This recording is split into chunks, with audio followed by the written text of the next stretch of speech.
All right, so in this video today, we'll go ahead and examine the last bit of isomerism, which is enantiomers, or optical isomers. So, optical isomers slash enantiomers.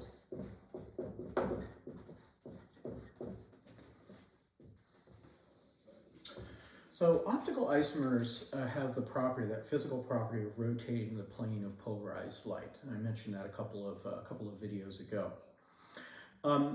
They also are what is called chiral.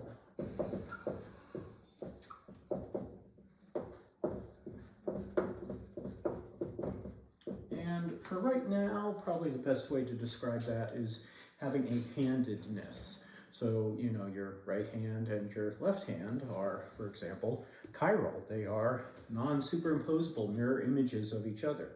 If I try to line one up with the other, well, I could like try to get my fingers to be in the right spot, but then if I superimposed my hands, the palm would line up with the back of one and the back with the palm of the other. If I tried to line up the palms and backs, well, now my thumbs and pinkies line up, and so it just doesn't work. So what we're looking at is non-superimposable mirror image isomers. And this is actually perhaps best seen in tetrahedral complexes. So let's say we had the following here. So let's take this tetrahedral model right here. I'm gonna hold it in front of the camera, there we go. So I have four different things. So that's one way you can tell that a tetrahedral complex is chiral, and it would have an enantiomer, is that it would have four different ligands on it. So let's go ahead and draw this here.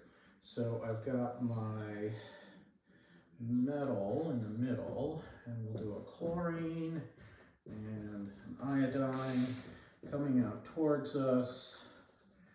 That's going to be an ammonia, and then going back is a bromine. Now I can make the mirror image of this, and here is my mirror image right here. I have to orient them the same. So again, I'm holding them by the two purple bits. You can imagine a measuring plane right here, or, you know, my head is a mirror plane. You can reflect the image of one through the plane into the other. So everything lines up exactly across. And so this one is a mirror image of this one. So let me draw the mirror image. So I still have my metal. And sometimes I like to go ahead and put like a little dotted line here, and I'll call it sigma. That just means it's a mirror plane. Here's my chlorine, iodine facing that one, and ammonia matching up, and the bromine is in the back. Now, if I rotate this structure on the right here, so I've got this guy, and I've got the mirror image. Now I try to rotate it, they don't line up. I can rotate them, so now my iodines and my chlorines line up, but again, my bromines and ammonias don't line up. So I could rotate, just say like that, rotate 180 degrees. So about rotating around the chlorine metal bond. So I've got MCl there, I there. Bromine ends up in front, and my ammonia ends up in back. So that was this guy here. Now my bromine's in front, ammonia's in back. Whereas before, first structure, the ammonia is in front and the bromine is in back. So these guys are enantiomers, non-superimposable mirror image isomers.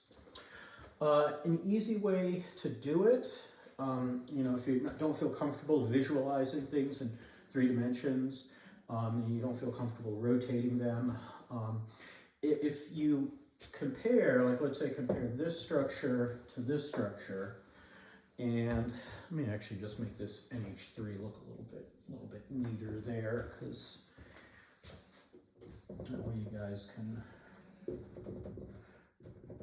copy that down.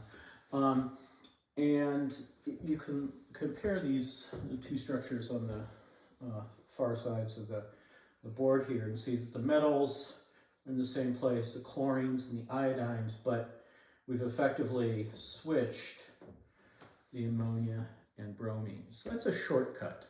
If I give you 2 structures and you get them in the same orientation and you see that they're tetrahedral and 2 groups are switched, then you know they're enantiomers.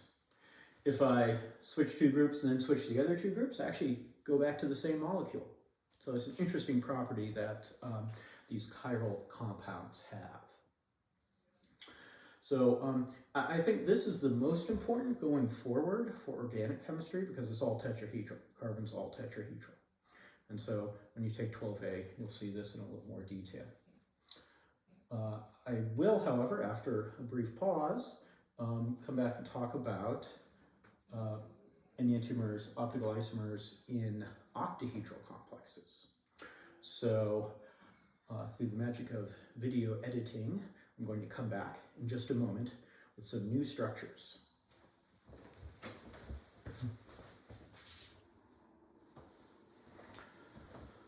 All right, well, I'm back, and we'll talk about optical isomers or enantiomers in octahedral complexes. So I've made 2 new structures here, and so they are mirror images of each other, and we'll see if they're non-superimposable. So let's just start with one here.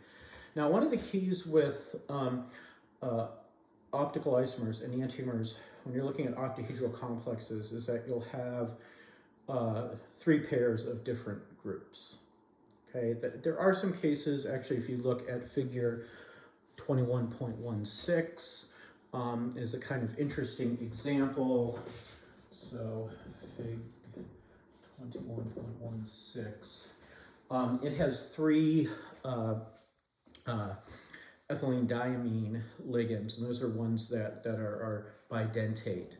And so even though they're 3 of the same thing, they could be attached differently and have mirror images. But I'll let you guys take a look at that in the text. But I'm just going to show you an example with the same, with pairs of ligands. All right, so let's go ahead and take this guy here, and I'm going to bring it over to the board. So our metal, chlorine there, chlorine in the back. Out front here, we have, let's say that's some ammonia. Down there is an ammonia. Coming out this way is water. And going back that way is water as well. So again, we've got chlorine sticking up. Going back is another chlorine, coming out is an ammonia, sticking down is an ammonia, and then 1 back and 1 coming out front, waters. Now I can go ahead and make the mirror image. If I have my imaginary plane here, and I'll have my metal, chlorine in the back,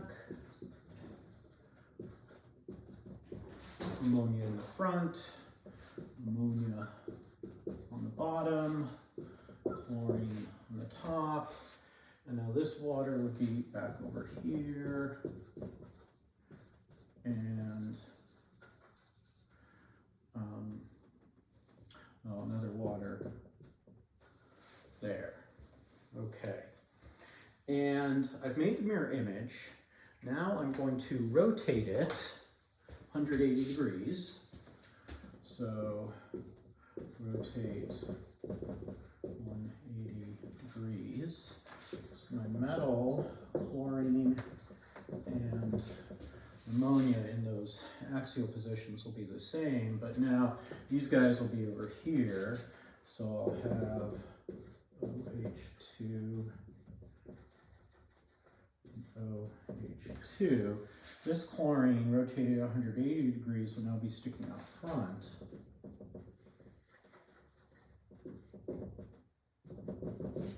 And this ammonia, which was sticking out front, will now be in the back. Okay, so what I've done with the, with the models here. So here's this guy on the left with the waters, the ammonias and the chlorines. Then I made this structure here, the mirror image, yeah, like that. There we go.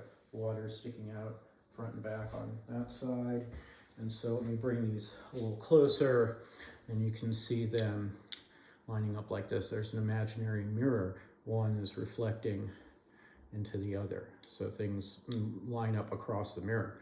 But now if I turn the one on your right, in my left hand, if I turn this around 180 degrees to try to line it up, now I get, well, my waters line up, and my ammonia's on the bottom line up, my chlorines on the top line up, my metals line up, of course, because that's what I'm rotating around.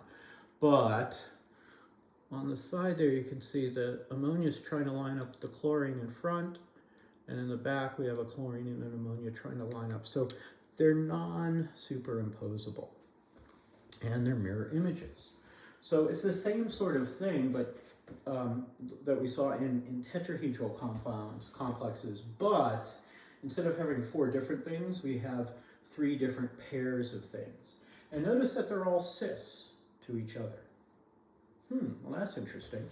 Let's just see what would happen if I, say, took 2 of these and made them trans. I'm not going to draw this, I'll just make the model.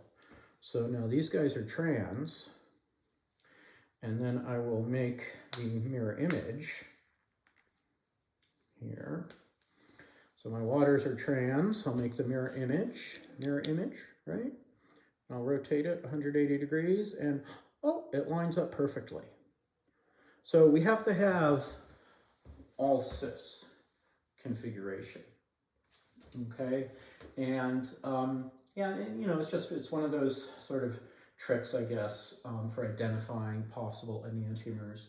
You know, with the tetrahedral, you need to have 4 different things. Here, you need to have 3 different pairs, and they have to be, the pairs of ligands have to be cis. In tetrahedral, if you swap 2, then you make the enantiomer. Here, comparing our 2 structures, we see that, yeah, we swapped the chlorine and the ammonia, so we've swapped 2 different groups, and that gives us the enantiomers, and that way it's kind of the same thing. All right, so these are optical isomers or enantiomers, and on, I guess, Monday the 30th, we'll do a little bit of a workshop, and I can go over some problems. The typical problems involve identifying relationships between structures. And so, you know, we can do that in a Zoom meeting on Monday.